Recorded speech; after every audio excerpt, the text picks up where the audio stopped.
what's up mga kalangoy. Magagayak muna ako. Makapag-dive ulit tayo ngayong gabi. Susulo dive ulit ako mga kalangoy dyan sa tapat para meron tayong pambinta. Ayan, gagayak muna ako at kung ano pang ginagawa, hindi na magayak, ibas na lang kung ano pang ginagawa. Si kalangoy, ayan, may pakaway pag nalalaman.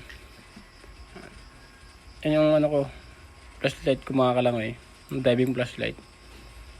Galing yan kay mama, kay Maribik Mandresa. Ayan, yan o. Mga kalangoy, ginagaya ko muna at para hindi na tayo maabala mamaya paggagayak. Ito mga kalangoy pala kaya ako tinatali ay pag ako'y namamana ay sa gabal. Kaya yung hawakan ng spot na yan, tinatali ko yan para hindi na maging sa bagal pag nandun sa pamana. Dahil nahawa ng isda ay nakakaalis pag nasa gabal pag nabubulahaw or nabubulabog. Kaya laking abala pag merong ganyan.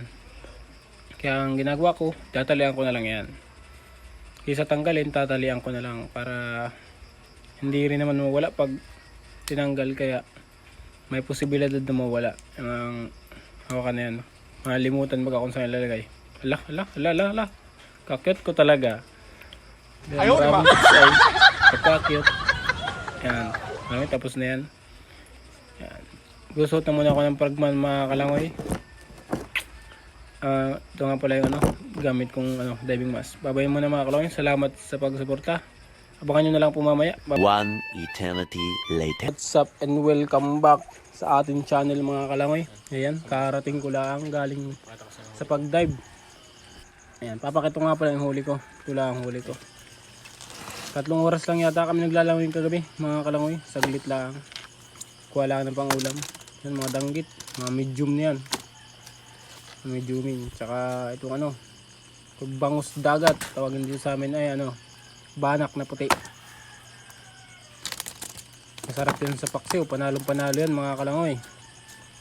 As ng danggit bukas ay ibibinta natin para pambili na ulit tayo ng bigas mga kalangoy. Pwede na rin. Tsaka isang Mr. Crab mga kalangoy. Ayan, panalong panalo yan sa may ilalagain. Tsaka merong Sprite. Ayan mga kalangoy, dalawa yun. Tumalon pa naman tong isang ito. Ayaw magpakuha. Laki na sa'yo. Hindi pa matanggal. Kumagat pa dun sa bilaong. Naman patalon-talon kaya naputol pa. Naputol pa ang isang sipit. Ito'y papayat at naputol ang sipit. Ayan, sayang ang sipit na yun.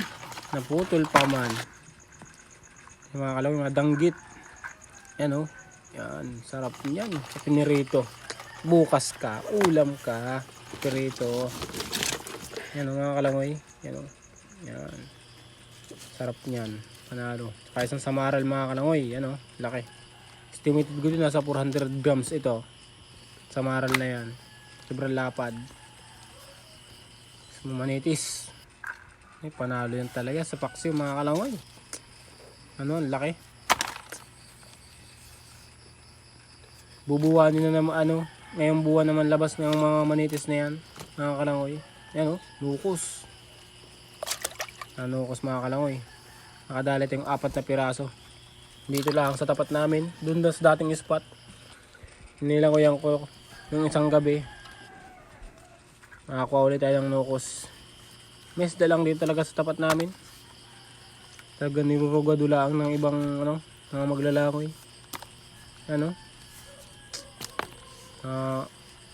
Danggit kalangoy yan. Sarap niyan. Bukas binta na to. Tsaka pang ulam.